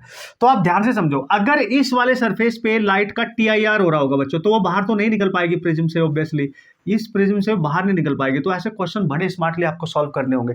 We have to derive the relation between angle of incidence A and critical angle C मान लेते हैं उसको, critical angle को C मान लो या IC मान लो, तुम्हारी मर्जी है, ठीक है। तो अगर यहाँ TIR हो रहा होगा तो देखो क्या हो रहा होगा, तो इसका मतलब ये लाइट जब बाहर से जा रही है इधर एयर मान लेंगे, और ये जो प्रिज्म है इसका रिफ्रैक्टिव इंडेक्स म्यू मान लेंगे, ठीक है। ध्यान से समझेंगे स्टेप बाय स्टेप। तो सबसे पहले हम स्नेल्स लॉ यूज करेंगे, पहले रे डायग्राम बनाओ, जैसे लाइट इस पर टकराएगी तो रेयर मीडियम से डेंसर में जा रही है, तो सीधी तो नहीं जाएगी, तो वो थोड़ी सी बेंड हो जाएगी टुवर्ड्स द नॉर्मल, है ना, इस तरीके से डायरेक्ट तो नहीं जाएगी, तो थोड़ी सी नॉर्मल इस तरीके से हो जाएगी, तो ये इसके अंदर जाएगी, ठीक है। तो ये एंगल क्या बनेगा सर, ये एंगल बनेगा बच्चों R1, आप सबने पढ़ा होगा, ठीक है, ओके। लेकिन जब ये यहां पे टकराएगी ना बच्चों, और ये नॉर्मल जब आप बनाओगे ये, तो उसने बोला इसका TIR हो जाता है, और TIR होने के लिए क्या होना चाहिए, क्रिटिकल सिचुएशन। तो ये light along this surface travel करेगी, और ये जो एंगल इधर होता था ये 90 डिग्री एंगल हो जाएगा, ठीक है, इस सरफेस पे, आप समझ रहे हो, यहाँ पे इस सरफेस पे, इस पॉइंट पे। और अगर ये 90 डिग्री हो गया, तो जिस एंगल पे इस सरफेस पे टकरा रही है, जो भी इंसिडेंस एंगल यहां होगा, याद करो R2 होता था, वो क्रिटिकल एंगल का काम करेगा, यानी C लिखेंगे हम उसको, C। तभी ये यहाँ पे TIR करेगी, critical situation along the surface हो जाएगी, और ये जो इमरजेंस एंगल है इसका, ये 90 डिग्री होगा, इसको इमरजेंस एंगल लिखा करते थे हम, याद करो। ये अगर आपको याद है, ये क्वेश्चन बहुत इजी हो चुका है, अब आप इसको बहुत इजीली सॉल्व कर सकते हो।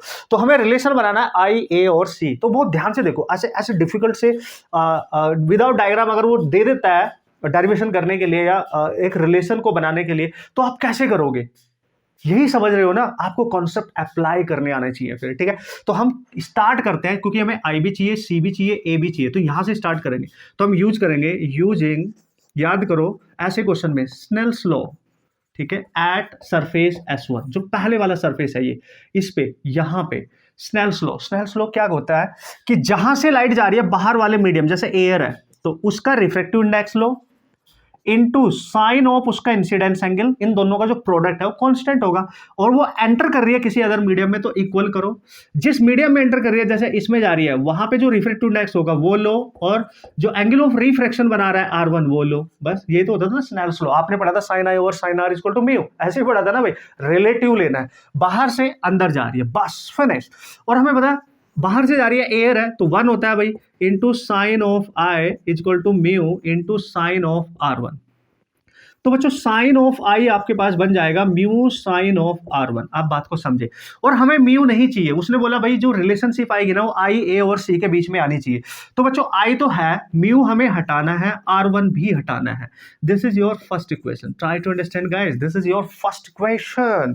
तो सर क्या करें, कैसे करेंगे, कहां से लाएंगे, डोंट वरी, बताऊंगा ना। देखो अब क्या करने वाले हैं बच्चों, ध्यान से देखो, इस पॉइंट पे अगर मैं बात करूं स्नेल्स लॉ, अगर मैं यहां यूज करूं using snell's law at surface S2, जहां पे TIR हो रहा है, TIR की सिचुएशन क्रिटिकल सिचुएशन बन रही है, तो जब वह वहां यूज करूंगा, अब लाइट अंदर से जा रही है, तो अंदर से बाहर आने की कोशिश कर रही है, तो अंदर क्या है, म्यू है, साइन ऑफ इंसिडेंस एंगल क्या है R2, और वो किसके इक्वल है, C, तो C लिखूंगा ना भाई, तभी तो यहां 90 डिग्री बनेगा। मतलब वो इंसिडेंस एंगल जिसपे जो एंगल ऑफ इमरजेंस है, जो बाहर रिफ्रैक्शन हो रहा है उसका, वो 90 डिग्री हो जाए, उसको क्रिटिकल एंगल कहते हैं। और इक्वल टू वो बाहर आ रही है तो 1, और उसका एंगल कितना बना रही है बाहर आते हुए 90, तो ये पूरा 1 हो गया कि नहीं। तो यहां बचेगा mu sine of C equal to 1। तो आप देख सकते हो यहाँ पे म्यू की वैल्यू आ गई बच्चों 1/sin ऑफ C, ये आ गई म्यू की वैल्यू। कमाल हो गया सर, बिल्कुल, यहां से आपने म्यू निकाल लिया। अब हमारे को चाहिए R1, वो तो हमें पहले से ही पता है, अगर आपने इसकी प्रॉपर्टी सारी पढ़ी है प्रिज्म वाली, तो आपको पता है यहाँ पे जो R1 होता है ये R2, इनका सम एक इक्वल होता है इस केस में, यस। तो बाय ज्योमेट्री हम सबको पता है R1 प्लस R2 ए के इक्वल होता था, और जो R2 है वो क्रिटिकल एंगल का काम कर रहा है यहाँ पे, तो R1 plus C equal to A हो जाएगा। तो R1 की जगह बच्चों लिख सकते हैं हम A माइनस C। R1 भी आ गया, म्यू भी आ गया, फर्स्ट इक्वेशन में पुट करो यहां पर, तो आपका रिलेशन आ जाएगा sine I equal to 1/sin of C, और यहां बचेगा sine of that is A minus C। तो simply sine of I equal to आ गया बच्चों sine of A minus C over that is sine of C, and this is your required relation. I भी है, A भी है, C भी है, this is your required relation. Snell's law apply करना आ गया ना भाई, उड़ा डालेंगे जिस भी मीडियम से लाइट जा रही है इनटू साइन ऑफ उसका incidence angle is equal to जिसमें एंटर कर रही होगी उसका refractive index into sine of refraction angle, बस। एंड कंडीशन ऑफ TIR पता होनी चाहिए, सिंपल सिंपल सिंपल। तो हम TIR का क्वेश्चन भी आता है, उसका डेरिवेशन आता है कि TIR का जो क्रिटिकल एंगल है TIR वाली सिचुएशन में उसको डिराइव करो, वो भी करेंगे, डोंट वरी, आता है। तो हमने उसका एप्लीकेशन करा है इस क्वेश्चन में, एप्लीकेशन, तो ये आना चाहिए आपको, बस इतना ही करके आना, आपको फुल मार्क्स मिलेंगे। It's like you know mathematical problems, तो आपको फुल मार्क्स मिलेंगे, कोई टेंशन वाली बात है ही नहीं, ठीक है, आएगा, डोंट वरी, आएगा। आपको प्रैक्टिस हो गया, फिजिक्स पढ़ रहे हो, मैथ प्लस कॉन्सेप्ट का कॉम्बिनेशन होती है, फिजिक्स थोड़ी सी डिफिकल्ट बच्चों के लिए बन जाती है, लेकिन अगर प्रॉपर स्टेप बाय स्टेप आप ध्यान से समझोगे और अपने प्रॉपर नोट्स बनाओगे और उन पे फोकस करोगे, लॉट ऑफ प्रैक्टिस करोगे, लॉट ऑफ रिविजन करोगे, 100% आएगा, भूलोगे भी नहीं, ये मेरी गारंटी है। लेकिन थोड़ा सा इस तरीके से पेशेंस रखना पड़ेगा, डर का सामना करना पड़ेगा आप सबको। बोर्ड एग्जाम है, क्लास 12 का, कुछ भी हो सकता है, लेकिन ये जो क्वेश्चन मैं कराऊंगा, जो डेरिवेशन, जो न्यूमेरिकल कराऊंगा, उन्हीं टाइप के वैल्यूज आपकी रिपीट होंगी, तो इसलिए be confident, just follow this series guys. Okay, आगे बढ़े और आगे देखते क्या है हमारा नेक्स्ट डेरिवेशन सर, और कैसे करेंगे हम उसको क्रैक सर। ये ओके धुरंधर खिलाड़ियों, so here we go, and class 12 की प्रिपरेशन यहाँ पे चल रही है यार, डेरिवेशन है, न्यूमेरिकल सब कुछ करेंगे। इस सीरीज में तो डेरिवेशन करेंगे, उसके बाद हम वो मोस्ट इंपॉर्टेंट चैप्टर जो हमने सेलेक्ट किए जाते हैं हर साल न्यूमेरिकल आते हैं, उनको सेपरेटली हम डिस्कस करेंगे। उस सीरीज में पूरा का पूरा न्यूमेरिकल रहेगा। क्लास 12 एक बेस्ट स्कोर आपका आने वाला है, ये डोंट वरी। बस आप देखो कैसे कैसे चीजें मैं यहाँ डिस्कस कर रहा हूँ और किस तरीके से फोकस कर रहा हूँ, उसी पे फोकस करो, नोट्स बनाओ बेस्ट। बस ये मान के चलो ये आपके सबसे बेस्ट एवर नोट्स होने वाले हैं। अभी तक अगर आपने कुछ नहीं पढ़ा, कुछ नहीं रिवीजन किया और अब बैठे हो, हर वो बच्चा जिसको लगता है उसकी फिजिक्स उतनी स्ट्रॉन्ग बिल्कुल नहीं है लेकिन मार्क्स अच्छे लाने हैं, तो ये सीरीज आपके लिए है और 100% आपकी हेल्प करेगी। एक्सपीरियंस है यार, उसका फायदा उठाओ, मार्क्स बढ़ाओ, अपने मार्क्स बढ़ाने में फोकस करो, राइट।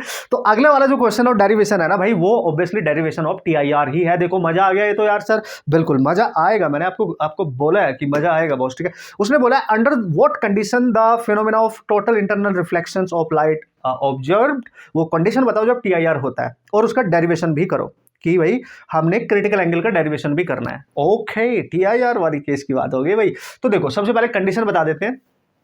तो आप इस डेरिवेशन में ध्यान रखना, क्या सर, कंडीशन, ठीक है सर, किसकी condition, of total internal reflection, TIR की कंडीशन, ये याद रखना है आपने, ठीक है, कि टोटल इंटरनल रिफ्लेक्शन की जो कंडीशन है। तो सर उसने हमारे से डेरिवेशन भी करा दिया, कंडीशन भी पूछ रहा है, भाई वो इतना स्मार्ट है ना, आपसे सब कुछ पूछेगा और आपको सब कुछ बताना है।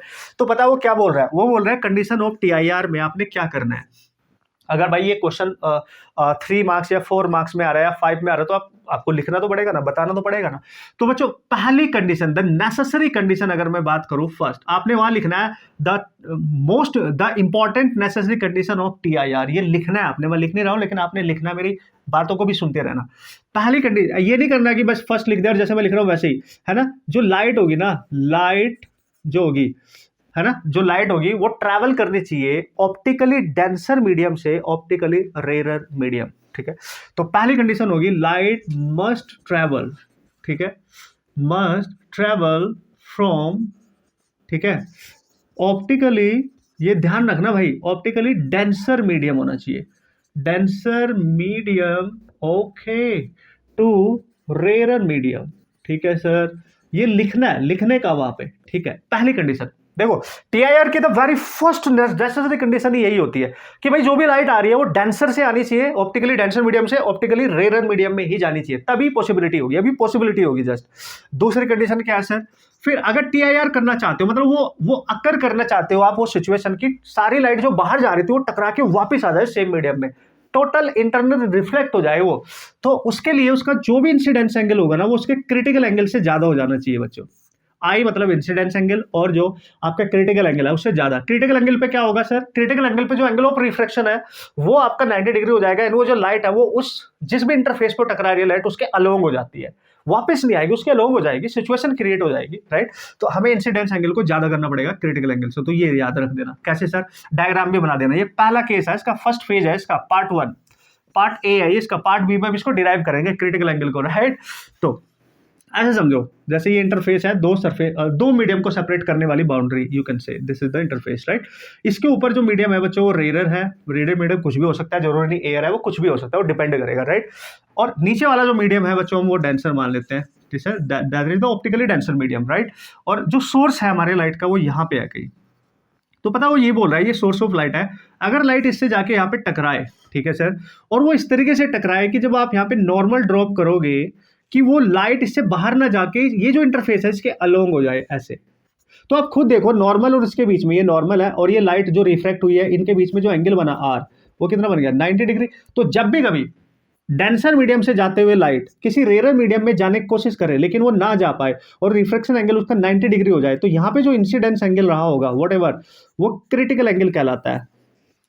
Simple, this is the condition, ये क्रिटिकल एंगल है। लेकिन अगर लाइट को आप रिफ्लेक्ट बैक करना चाहते हो तो आपको इससे ज्यादा एंगल बनाना पड़ेगा। तो यहां पे लाइट जब टकराए दोबारा से आप, तो ये जो एंगल आएगा नेक्स्ट व्हाटएवर आई, तो this I must be right, चूंकि इसको हमने ऐसे नहीं करना, रिफ्लेक्ट होके वापस आनी चाहिए, तो ये तभी आएगी जब ये एंगल क्रिटिकल से ज्यादा होगा। तो देखो ये लाइट पहले, देखो इससे पहले अगर आप देखेंगे, अगर मैं एक लाइट यहाँ पे टकरा दूं और ये नॉर्मल बनाऊं तो लाइट ऐसे बाहर जा रही होगी, तो ये देखो रिफ्रैक्शन हो रहा है यहाँ पे अलोंग द सरफेस, यहाँ पे वापस ही आ गई, तो ये होगा टीआईआर। तो टोटल लाइट यहाँ टकराएगी, बाहर नहीं जाएगी या अलोंग भी नहीं होगी, पूरी लाइट अंदर आ जाएगी, वापस टकराएगी, अंदर आ जाएगी, टकराएगी, अंदर आ जाएगी। तभी होगा जब उसका इंसिडेंस एंगल उसके क्रिटिकल वाली सिचुएशन से ज्यादा हो जाए। This is the condition. बस इतना लिख के आना, फुल मार्क्स मिलेंगे, डोंट वरी, ज्यादा टेंशन लेने की कोई जरूरत नहीं है बॉस। अब हमें क्या करना है, ये जो क्रिटिकल एंगल है, ये सी, इसका फॉर्मूला निकालना है। इसका फॉर्मूला क्या होगा, जो डेंसर मीडियम है उसका रिफ्रैक्टिव इंडेक्स आप μ2 मान लेना, या म्यू डी ले लो ना, डेंसर है तो डी लिख लेते हैं, म्यू डी डेंसर, और रेयर में जा रही है इसका रिफ्रैक्टिव इंडेक्स आर लिख लेते हैं। अब अगर वो रेयर मीडियम आपकी एयर हुई तो वो 1 ले लेंगे, वो बाद की बात है, ठीक है। This is the situation. Okay sir, पूरे मार्क्स? यस, पूरे marks. Diagram very very important, you have to draw the diagram guys. Condition तो निकली है ना यार, डायग्राम भी ड्रॉ करो। कुछ डिफरेंट करेंगे ना तभी एग्जामिनर के ऊपर आपका एक बेस्ट इंप्रेशन जाएगा। उसके दिमाग को आपको रीड करना है, उसको आपको इन्फ्लुएंस करना है। इट्स ऑल अबाउट लाइक आपको जो नॉलेज है उसको इतनी बेस्ट तरीके से रिप्रेजेंट करके आना, वहां पे बेस्ट रिप्रेजेंटेशन देना कि वो बंदा जो सॉल्व आपके क्वेश्चन चेक कर रहा होगा वहां पे, वो भी आपसे प्यार कर बैठे एक तरीके से, और मजा आ जाए उसको कि वाओ यार, बेस्ट रिप्रेजेंटेशन किया बच्चे ने और बेस्ट तरीके से लिखा है जो उसको आता है, तो वो देगा आपको मार्क्स। वो भी आफ्टर ऑल ह्यूमन बीइंग है, बट उसको देखो, फिर बोल रहा हूं मैं, पटाना तो पड़ेगा उसको, राइट। अपनी नॉलेज से हर कुछ मत लिख के आना। बहुत स्मार्ट होते हैं, बहुत प्रैक्टिस होती है उनको पेपर चेक करने की, बहुत ज्यादा उनका यही काम है। एक्सपर्ट होते हैं वो अपने काम में इसमें, राइट। उनको पता है कहाँ पे किस बच्चे को कैसे पकड़ना है, और तुम अगर उसको उनको लपेट दोगे तो वो तुम्हें लपेटेगा बढ़िया से, ठीक है। सो ये गेम तो नहीं खेलने का बिल्कुल भी, राइट। गेम खेलने के टेक्निक भी बाद में बताऊंगा कि कैसे क्या करना है, बट इनिशियली नहीं करना बिल्कुल कुछ भी। पहले सीखो, प्रैक्टिस करो, अप्लाई करो, मार्क्स मिलेंगे, क्योंकि लिखने में मार्क्स मिलते हैं बोर्ड एग्जाम में। आप समझो बात को, आप कितने भी इंटेलिजेंट हो, कितने भी होशियार हो, कितने भी ब्रिलियंट हो, कितने भी धुआंधार धुरंधर खिलाड़ी हो, जब तक आप लिखोगे नहीं ना वहां एग्जाम में आंसर शीट पे, तब तक आपको मार्क्स नहीं मिलेंगे। क्योंकि किसी को नहीं पता भाई, वो तुम्हें नहीं जानते कि how brilliant you are the topper of your school and all, वो उनको नहीं पता है भाई। You are the unknown person for them, right. So आपको वहां लिखना है, और लिखना भी बेस्ट तरीके से। ये सोचो कि तुम्हारी जिंदगी का ऐसा एग्जाम है, बस लिख दो अभी, जो बेस्ट लिखना सब लिख दो, घर नहीं ले जाना, बैग भर के नहीं वापस ले जाना जो पढ़ा है, बस लिख के आना है उसको बेस्ट तरीके से। सब कुछ रिलीज करके आओ, सब कुछ उस एग्जाम में, सब कुछ अच्छा मिलेगा। फिर देखो क्यों नहीं मिलेगा, घर क्यों लेके जाए भाई, पूरे साल भर पढ़ाई करके जाते हैं तो हम घर क्यों लेके जाए, बचा के नहीं जाएंगे, लिख के आएंगे बेस्ट तरीके से जो आता है। समझ गए? यस, याद रखो इस चीजों को। अब क्या करेंगे सर, देखो अब जो हमें डिराइव करना है, हमें प्रूफ करना है क्रिटिकल एंगल का फॉर्मूला।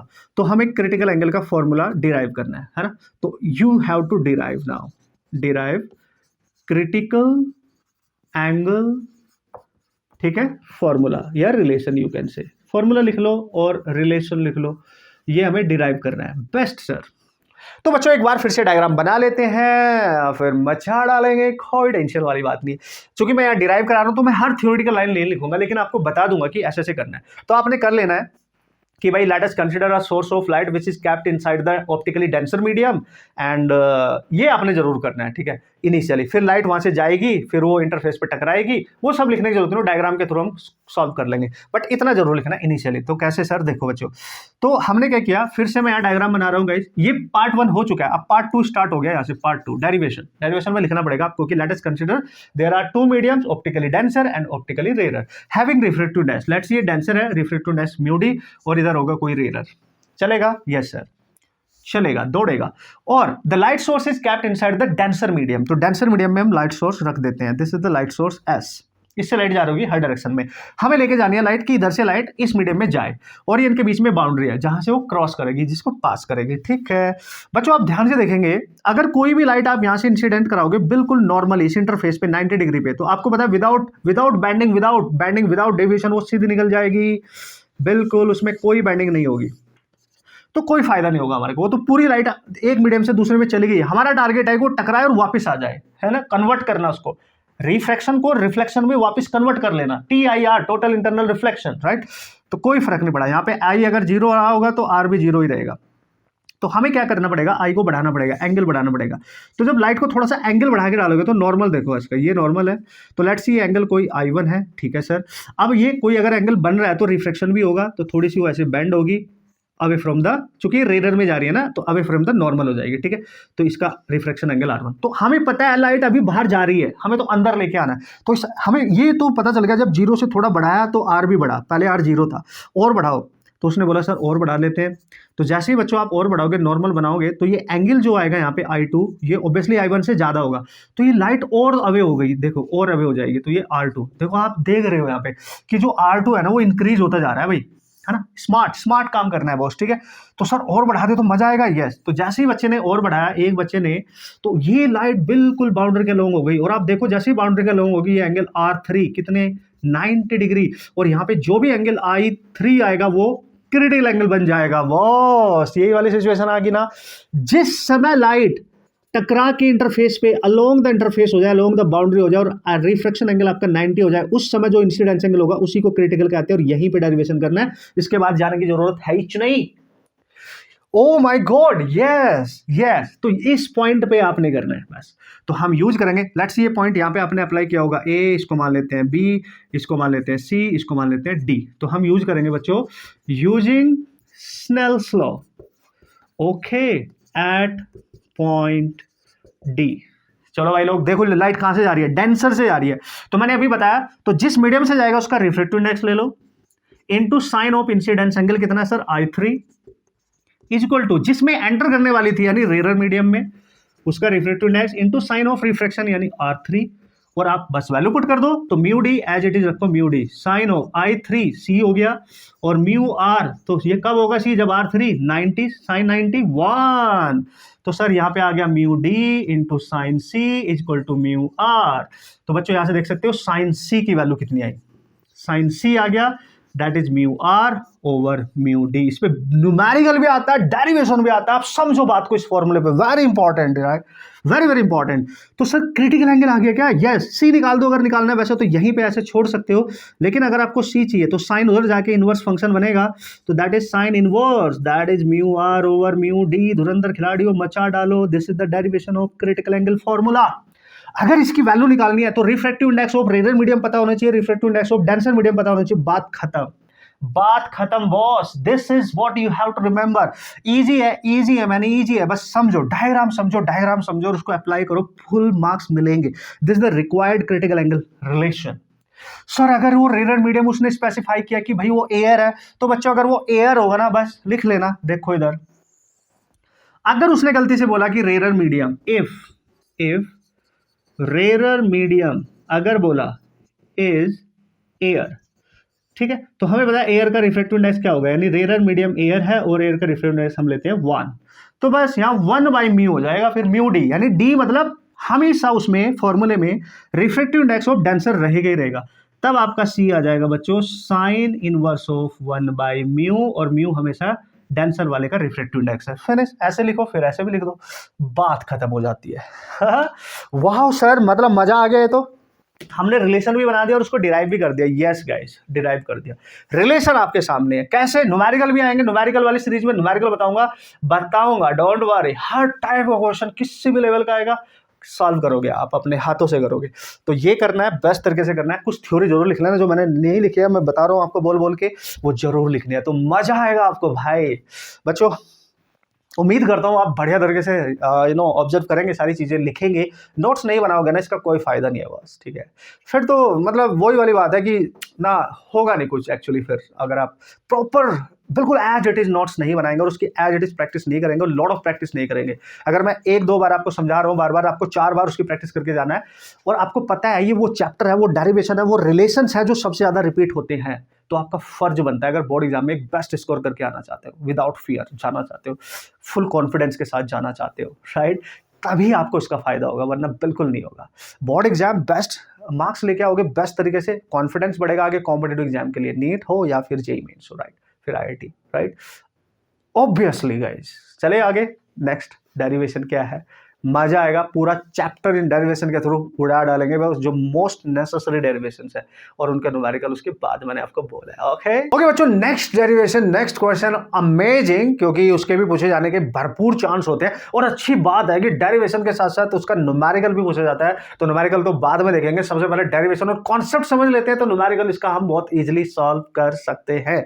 तो देखो यार, that is the very first lecture obviously, तो इसमें थोड़ा सा टाइम मैं ले सकता हूँ आपको एक्सप्लेनेशन करने में, आपको उस पॉइंट तक ले जाने में कि आपका दिमाग उस चीज को ऑब्जर्व कर ले और आप हैबिचुअल हो जाए। उसके बाद जब नेक्स्ट लेक्चर आएंगे धीरे धीरे हम फ्लो में आ जाएंगे, आप फ्लो में आ जाएंगे, आपकी ट्यूनिंग सेट हो जाएगी, तो फिर मजा आएगा। ठीक है, अभी हम बात करने वाले derivation of refractive index of prism in case किस में sir, minimum deviation condition. Sir बिल्कुल याद है, वो तो हमने बहुत प्रैक्टिस किया है। तो बच्चों ध्यान से समझना, बेस्ट तरीके से उसको आप कैसे यूज कर सकते हो, कैसे डिराइव कर सकते हो, उसका ग्राफ भी ड्रॉ करेंगे। ठीक है, ध्यान से। तो डेरिवेशन करेंगे प्रिज्म फॉर्मूला जिसको हम बोलते हैं। ठीक है, तो हमने बोला कि सर हम बात कर रहे हैं प्रिज्म फॉर्मूला। तो प्रिज्म फॉर्मूले का मतलब the relationship between the refractive index in terms of किसके, मिनिमम डेविएशन एंगल। तो बच्चों याद करो, म्यू इक्वल टू होता था साइन ऑफ, है ना, साइन ऑफ आप लेते थे डेविएशन मिनिमम। तो डेल से मैं डिनोट कर रहा हूं डेविएशन को, ये डेल हो गया, और ये मिनिमम है तो मैं मिनिमम लिखूंगा plus A angle of prism by 2, ये पूरा का पूरा एंगल है साइन का, और डिवाइड में आएगा sine of half of angle of prism. ये हमें प्रूफ करना है बेसिकली।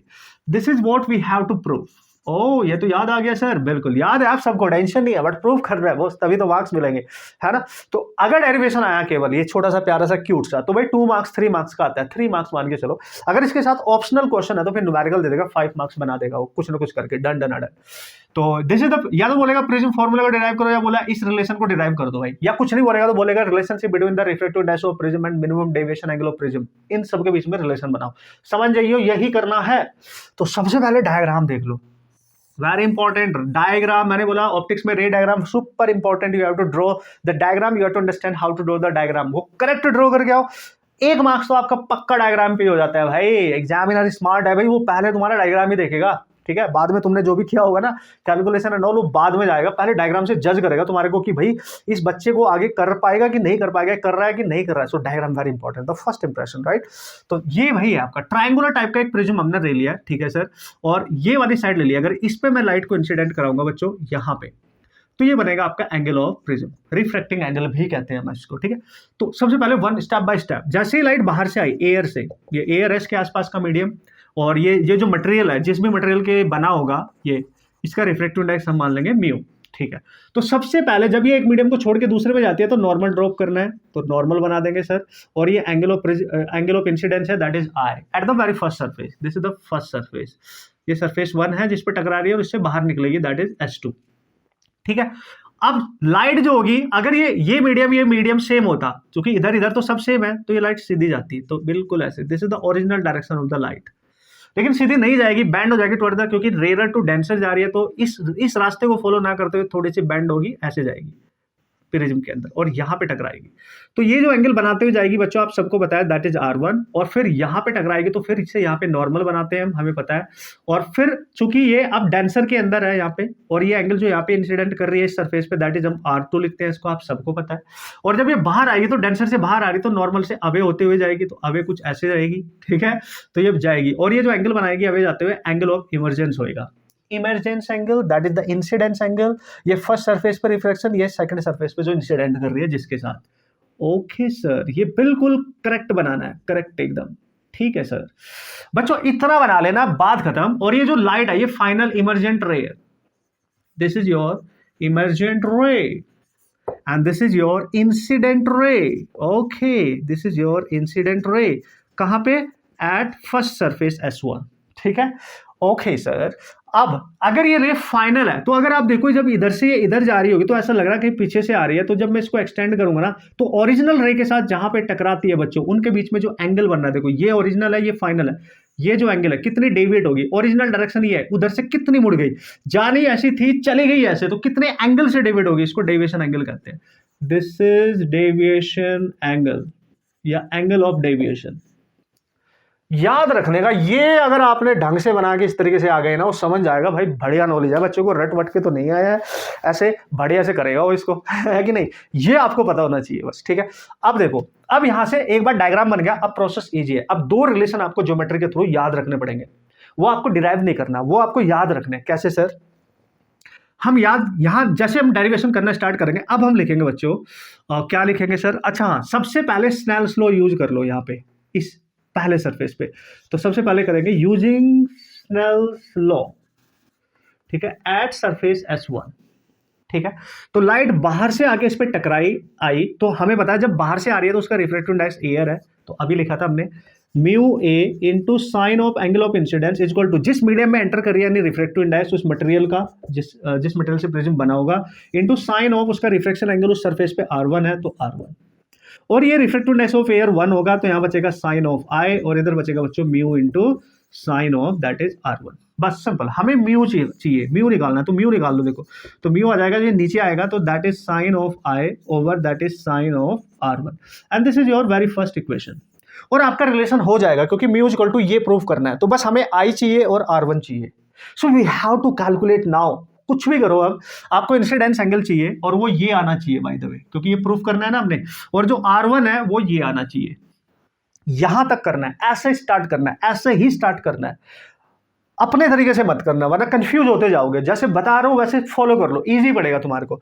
अब आपको पता चल रहा है ना यहाँ अननोन है, ये अननोन है, तो बच्चों ध्यान से समझो। अगर आप अब आपको यहां लिखना एज वी, यही लिखना है जो मैं लिख रहा हूं, नो दैट, क्या जानते हो आप, एज वी नो दैट क्या, कि जो डेविएशन एंगल होता है ना बाय द ज्योमेट्री, जब हम ज्योमेट्री यूज करेंगे ये आएगा निकल के that is I plus E incidence angle और plus emergence angle minus refracting यानी एंगल ऑफ प्रिज्म।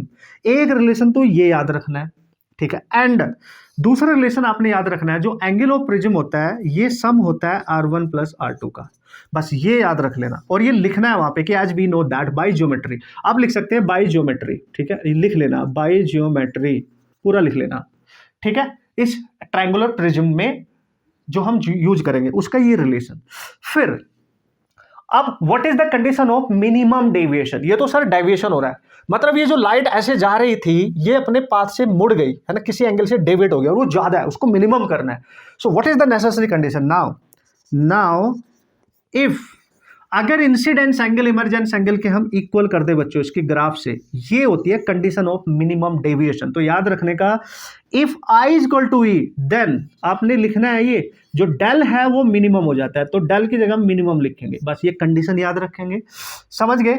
एंड अब अगर आई इज इक्वल टू ई होगा तो R1 R2 भी एडजस्ट हो जाएंगे, तो वो R1 R2 भी हो जाएगा, and R1 is equal to R2 हो जाता है। ये कंडीशन बस जरूर लिखनी है क्योंकि आप मिनिमम कंडीशन बना रहे हैं।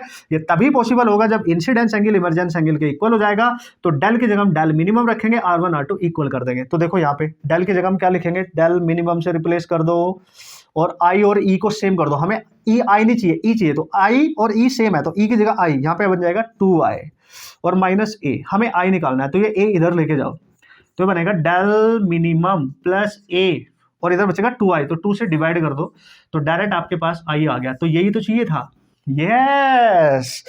एंड फिर यहां पे देखो ए एंड ऑल्सो जो ए है ये इक्वल टू हो जाएगा R1 और R1 R2 इक्वल है, तो यहाँ पे भी R1 क्योंकि हमें R1 चाहिए तो 2R1 आ जाएगा, तो ए इक्वल टू आ गया 2R1 और बच्चों आप देख सकते हो R1 इक्वल टू आ गया A/2, तो आपका I भी आ गया, R1 भी आ गया, यहां पुट कर दो। नाउ पुटिंग, यहां लिखना now putting both in first equation, ये लिखना है क्योंकि आप बोर्ड एग्जाम देने जा रहे हो तो वहां पे लिखना पड़ेगा, हर चीज पे ऑब्जर्वेशन की जाती है, हर चीज पे फोकस किया जाता है। तो जब आप लिखोगे बच्चों आप देख लो, बस यहां पे कहां गया, ये आई की जगह लिख देंगे आप ये, और R1 की जगह लिख देंगे ये, तो ये मिल जाएगा आपको, दिख रहा है आपको, बस हो गया। और जैसे ही ये मिला इसको बंद कर देना डब्बे में बॉक्स में बंद कर देना बढ़िया से सजा के, और आपका डेरिवेशन कंप्लीट हो चुका है। और मेहरबानी करना कि जो मिनिमम डेविएशन की कंडीशन है वो ये है, और उसको ग्राफ के थ्रू बताना, जैसे ये बना दिया फिर ग्राफ बना देना, वो पूछे या ना पूछे। जैसे मैं इसको हटा रहा हूं यहां से, राइट, ये आपकी इमर्जेंट रे है ना, इमर्जेंट रे, तो एक ग्राफ जरूर बनाना है ना। ग्राफ किसके बीच में सर, देखो पढ़ा है आप सबने, आई इधर होगा और डेविएशन एंगल, यानी graph between deviation angle and angle of incidence. तो बच्चों ग्राफ कुछ ऐसे दिखेगा, ऐसे ऐसे ऐसे कुछ, ठीक है, इस तरीके से।